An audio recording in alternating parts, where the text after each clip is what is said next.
Yes, আবারও ম্যাচের আগে ফলাফল ফাঁস। আইপিএলের 27তম ম্যাচে জিতবে কোন দল? পাঞ্জাব নাকি রাজস্থান?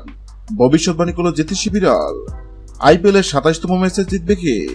পাঞ্জাব নাকি রাজস্থান? তা নিশ্চয়ই আগে ভাগে বলে দেওয়া সম্ভব নয়। তবে বা সেই কঠিন কাজটি করে দেখাবি অ্যাকিলস নামের একটি বিড়াল। আইপিএলের 27তম ম্যাচের আগেই ফলাফল নিয়ে ভবিষ্যৎবাণী করবে অ্যাকিলস। এই জন্য তাকে দেওয়া হয়েছে বিশেষ প্রশিক্ষণ। 2010 বিশ্বকাপে অক্টোপাস বলের কথা নিশ্চয় মনে আছে অনেকের। একের পর এক চমকপ্রদ ভবিষ্যৎবাণী করে দক্ষিণ আফ্রিকা বিশ্বকাপে ভিন্ন এক রোমাঞ্চ ছড়িয়েছিল পল। স্পেন যে 2010 সালে বিশ্বকাপ জয় করবে তা আগে ভাগে জানিয়ে দিয়েছিল অক্টোপাসটি। শুক্রবার আইপিএল 2024 আছে। আইপিএল 2024-এর 17তম আসরে জয় তুলতে প্রস্তুত সাদা রঙের বিড়ালটি। দবদবে সাদা নীল চোখের বিড়ালটি নাম অ্যাকিলস। নিবিড় যত্ন আর ভালোবাসা অ্যাকিলসের বেড়ে ওঠা বিশ্বের অন্যতম সেরা প্রাণের জাদুঘর সেন্ট পিটার্সবার্গে হামিটেছে। শাইলিক ত্রুটি নিয়ে জন্ম অ্যাকিলসের। সৃষ্টিকর্তা তাকে দেননি শোনার ক্ষমতা, তবে আছে দৃঢ় মনমান শক্তি। তা দিয়ে চমক দেখাতে চায় বিড়ালটি।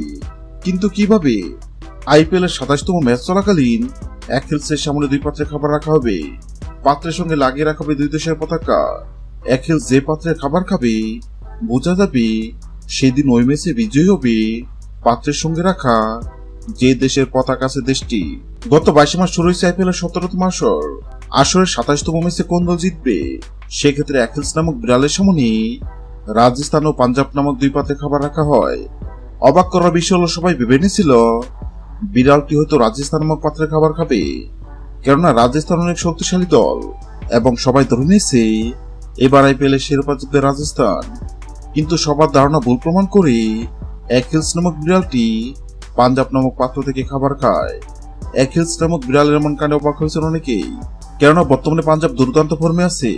এবার দেখার পালা অ্যাকিলস নামক বিড়ালের ভবিষ্যৎবাণী সত্য হয় কিনা।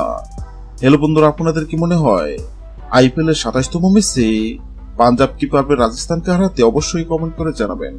ভিডিওটি ভালো লাগলে লাইক দিবেন এবং সাবস্ক্রাইব আমাদের চ্যানেলের সঙ্গে থাকবেন। ভিডিওটি দেখার জন্য আপনাকে অসংখ্য ধন্যবাদ।